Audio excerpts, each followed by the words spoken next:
Business facts everyone must and should know.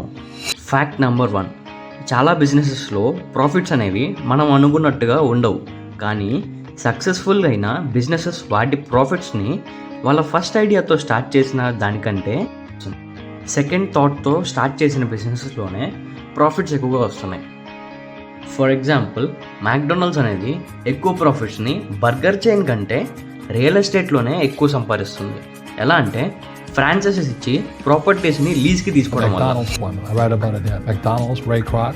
Yeah. McDonald's is in the real estate business, so they sell hamburgers, but they buy real estate, so they pay no tax. Fact number 2, free stuff increases sales. Present society 50% offer కన్నా by 1 get 1 free అనే deal మీద ఎక్కువ interest చూపిస్తున్నారు. రెండు same అయినప్పటికీ money saving కంటే ఫ్రీగా వచ్చే ప్రోడక్ట్కే డిమాండ్ ఎక్కువగా ఉంది. Fact number 3, timing matters more than idea. రీసెర్చ్లో తెలిసింది ఏంటంటే ఒక బిజినెస్ ఐడియా కన్నా లాంచింగ్ టైం అనేది మేజర్ రోల్ ప్లే చేస్తుంది. ఎలా అంటే ఒక సర్టెన్ ఫోమో కాన్సెప్ట్ అనేది లాంచ్ చేసే టైంలో సేల్స్ ఎక్కువగా జరుగుతున్నాయి.